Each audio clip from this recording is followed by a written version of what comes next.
Hey guys, happy Tuesday. Hi, everyone. Bryan Davis and Deni here from Spark Rental. Super excited to be with you as always on Tuesday afternoons. If you're on East Coast time, I suppose. Tuesday morning if you're on the West Coast.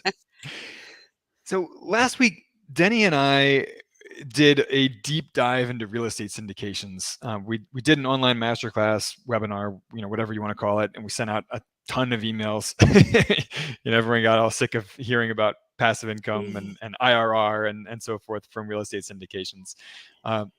But we got so many amazing emails back from people just super excited about accessing those high returns because you're looking at earning like 15 to 50% returns on these as opposed to an average of around 10.5% annual return on the stock market.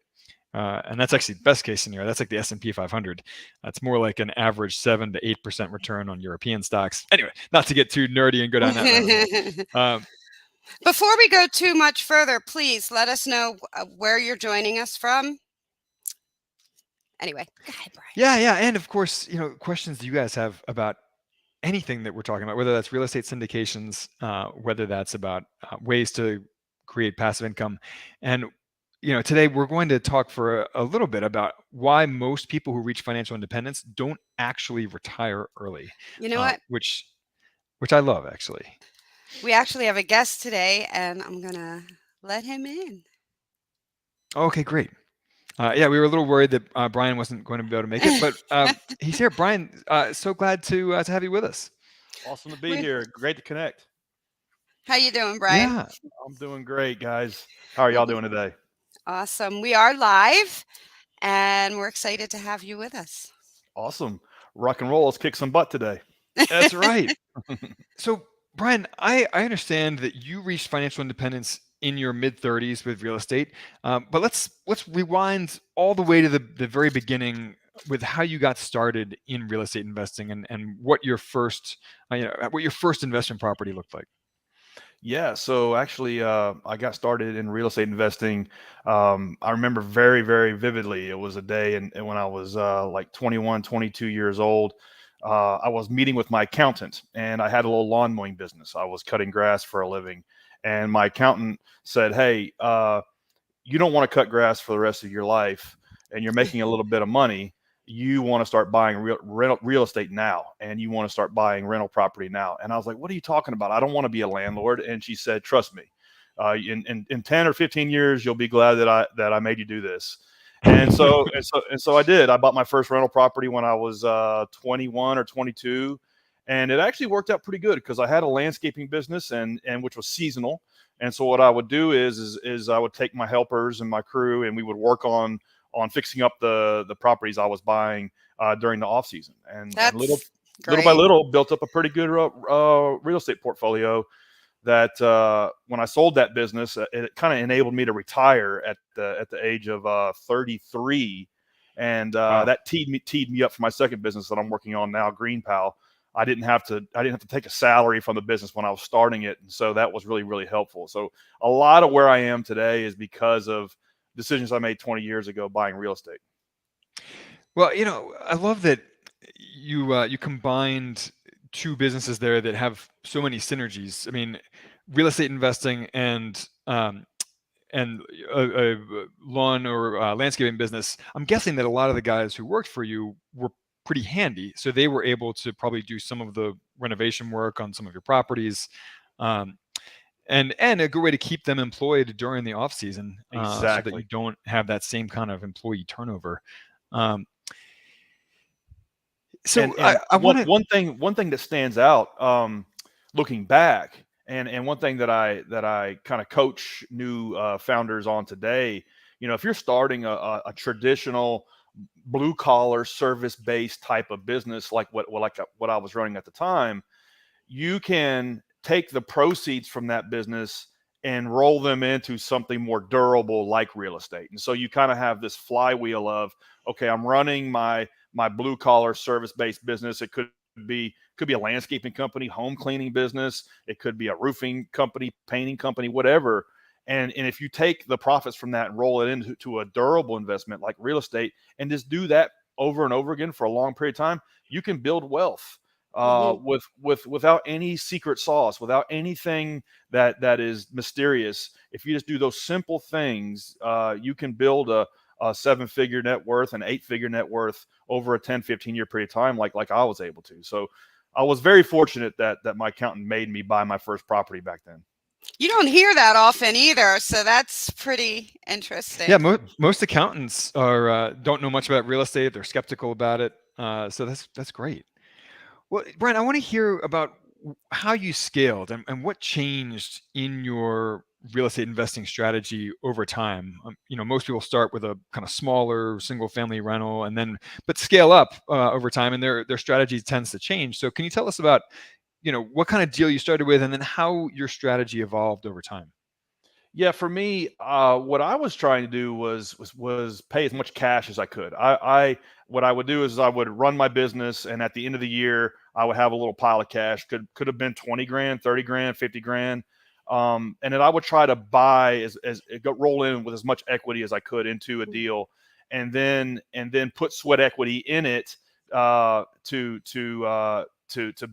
build up the equity, and try to use as little debt as possible. And I know that's not real popular in real estate investing, but that's what I did, because what I was trying to do was I was trying to get to 10 or 20 grand a month in cash flow after expenses and operating costs from my rental properties. And so I was trying to knock off the debt payments and debt service as quick as I could. That worked for me. I know it's not real popular with real estate investors, but I use debt almost no debt, and now I have 20 doors, and that's why it cash flowed then well, and cash flows now well. When I was mowing yards 20 years ago, I had a headset like this, and I would cut grass all day and listen to talk radio. And between two talk radio hosts that I liked was sandwiched in Dave Ramsey. And so for like 7 years, I had 2 to 3 hours a day of Dave Ramsey in my head. And at first I hated him. And then as time went on, I grew to love him. And so his philosophy on building your business debt free and your personal finances as debt free as possible were really just beat into my head. And luckily, I learned those lessons early on, because I was able to build my business debt free as well into an 8-figure company, $10 million a year. And when I went to sell it, that was the only reason I was able to get that business sold, was because it didn't have any debt tied to it. A lot of my competitors were trying to sell their companies as well. And, they might've had a $5 million organization, but they also had like $4.5 million in debt. Right. And at that size of acquisition, they don't really take on the debt. You got to clean that up after the sale. And so that philosophy worked well for me. Real simple, single family homes that needed a lot of work, that were maybe in foreclosure, maybe they were HUD homes, and they were ugly. And I was able to go in there with my crew, roll up our sleeves, and build equity, day one. Who was one of a person that was like a mentor or somebody that just gave you that spark? Like, or did you just? For me, back then, my mentors were my customers, and not that they were sitting me down and like saying, "Hey, let me take you to lunch and teach you, the ins and outs of real estate investing," or something like that. It was more or less, I had a wealthy clientele, and I would do their services for them, and I would just observe that these people were wealthy, and they were no smarter than I was, and they had no like differentiating like magical talent or anything. They just took on a little bit of risk and actually did things. And I remember there was one guy that had an insurance business that seemed like he was living the life. He was always playing golf, always on vacation, and I was like, man, this guy, he's not an idiot, but he's not like a genius. He's just a normal guy.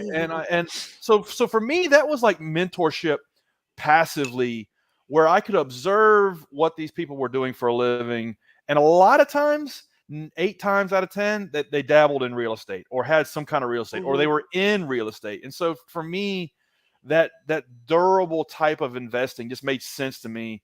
And it actually got to be a lot of fun. It was like I was playing my own little game of Monopoly, just acquiring doors. And as a young kid, it made a lot of sense. It didn't require anything really, really special or mysterious. It was just rinse and repeat. And I might have overpaid on a few deals, but over 5 or 10 years later, I ended up looking like a genius. So it's like it's one of those things you can get rich slow, and you don't have to have anything really uniquely special except for diligence and consistency. Yeah, absolutely. And that's one of the things that we love about real estate as well, is that, um, like you said earlier, there's no secret sauce. I mean, anyone can access it. Anyone can learn the skills to do it. You don't have to have 180 IQ to be a successful real estate investor. You just need to learn the ropes and learn the process, which you can do virtually for free, or at least for a very small amount of money compared to, say, like a 4-year college degree. Exactly. And and also you said earlier that, oh, it's not very popular to buy with cash, or to minimize your debt. But with interest rates, soaring over 7% on mortgages, and those are home mortgages, much less investment property mortgages. I mean, more and more people are looking favorably at investing with cash rather than trying to over leverage everything they possibly can. I agree. And, when I was navigating the 2008 crisis, man, I saw a lot of people lose multi-generational wealth in a matter of 6 months because they were over leveraged. Yep. And it was really, really, really sad. And a lot of it was in real estate as well. And so, I was just really, really glad that I took the approach of going slower, doing it a little harder, not passing on deals because I would have had to become a little more over leveraged, and I probably left some money on the table, particularly in the last 10 years, but I've never missed a night's sleep, wondering how That's I was awesome. going to make my debt service. So that's my style, that's my flavor, but it doesn't mean it's the only one. That's just what's worked for me. So are you still buying in cash to this day, or are you still actively investing? Are you using financing at all? Tell us about your current strategy for investing in real estate.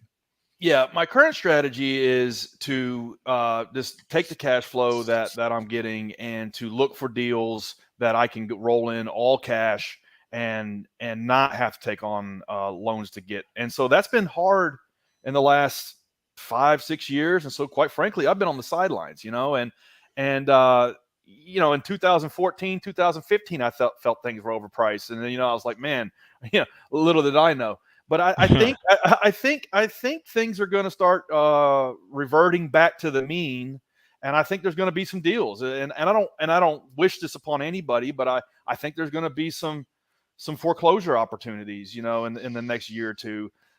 After 2008, I was buying up foreclosures for $50,000 and $60,000 that now are worth $300,000 and $400,000, and so I'm looking for those types of deals, and it's not like a blood in the streets Warren Buffett type of style, but it kind of is, because I have to roll in with all cash. I don't really want to overpay for something, and so that's my style. And so now that that rates are going up, and I think we're going to kind of go through a little tighter recession than we're already experiencing. I think we're going to start seeing some deals come up, and so now I'm looking to put cash to work, and getting some more doors. So that's my style. So you said that you primarily bought foreclosures. Were you buying like pre-foreclosures? Buying from the owner whose home had not gone to auction yet? Or were you buying like REO properties from lenders after they had foreclosed on the property? Yeah, it was already after it was already foreclosed and bank owned. And honestly, it's not like I went to the courthouse steps and try to beat out a bunch of other bidders. I had a couple of real estate agents working for me, and they would bring me HUD properties, and I would look at them, and I would run some numbers, but a lot of times, it was like, golly, man, 50 grand for a 1,300 square foot home, it's in good shape. Hey, let's just buy it.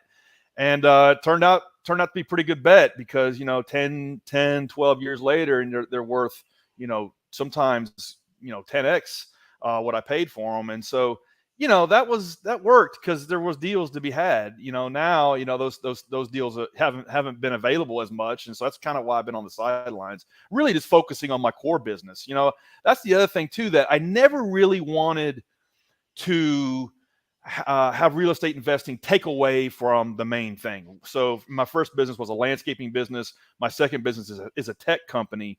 I always wanted real estate to be supplemental, passive, something that was not eating up all of my bandwidth, because I always felt like there was like higher and better use of my bandwidth in my core business, and then I could take the proceeds from that and put it in real estate.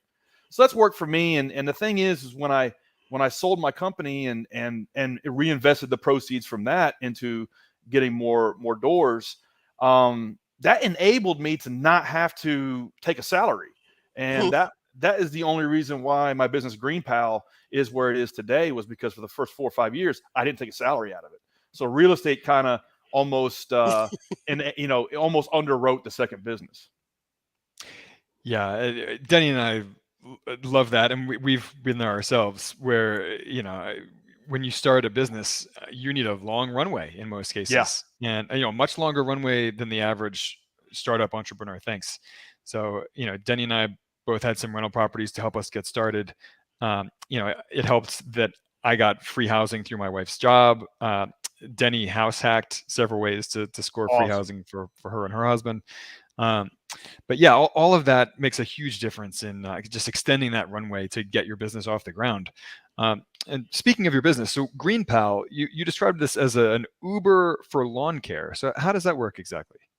Yeah, so Green Pal is an app that works like Postmates or DoorDash or Instacart or Uber, but for lawn care services. So rather than calling around all over Craigslist or Facebook or Yelp and leaving voicemails, you just pop your address in our app and you'll get quotes back, and you hire the contractor you want to work with right through the app. Everything goes well, you schedule and pay them, and it just happens like clockwork on top of the Green Pal platform. And so that's ingenious. I have to say, my husband's a contractor, so I just hear that and I'm like, what? So how did you even come up with that? Because I just think that's amazing. So my first business was a landscaping company, and I grew it to about 150 employees over a 15-year period of time, and then it was acquired. And after I sold it, I took some time off, worked on my real estate portfolio a little bit, got all that stuff tuned up, and then I got, quite frankly, bored. I realized there's only so many beaches you can lay on. There's only so much having fun you can do. And I needed another project. I needed another mission. And so I thought, well, what am I going to do now? I thought, well, I built a landscaping company, and that was very like blue collar and in the trenches. I'd like to see what it's like to run a tech company. And it was kind of naivete as an asset. I didn't really understand how difficult it was to start a new tech product from scratch. But I had the idea that an app should exist for what I just spent 15 years doing, that you should be able to push a button and just get this chore done and not have to deal with all the hassle and headache of wrangling a lawn care contractor. And so I got two co-founders to start working on the first version of the app with me, and we taught ourselves how to code, taught ourselves how to build software. And over 2 to 3 years, we learned the skills we needed to learn, and we were able to get the marketplace going in one city, Nashville, Tennessee, where I live. And then after that, we started rolling it out into other cities throughout the United States, and it became a 10-year overnight success. Now, Green Pal is nationwide, United States. 32,000 contractors use the app to run their lawn business, and around 300,000 homeowners use it to order services through them. And we still growing fast, trying to get to 1 million users, and still feels like day one, but it's a lot of fun. A lot of fun running a tech company. A lot of different challenges. It's in some ways it's the same as a traditional business, and in many ways it's very different. Absolutely. Well, Bryan, do you have any parting tips or words of advice for aspiring real estate investors, or people who maybe have a few doors under their belt who are looking to scale and get to that point where you did of reaching financial independence with real estate? Yeah, there's a couple of things we've touched on in this conversation that I really liked, and both of you mentioned that you house hacked, you hustled, you got you were able to like live over here for free while you rented this out. My point is, it's like you hustled.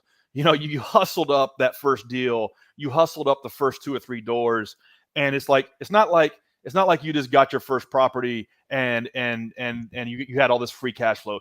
And so that's one thing I like to beat into people's heads. It's very much a long game. It's a 5 to 10, 15-year play. Your former self will thank you that you started investing in real estate today.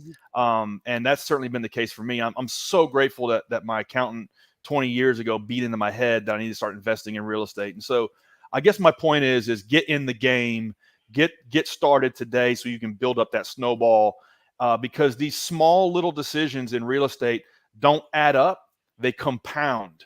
And the sooner you get started, the sooner you can get the compounding rolling.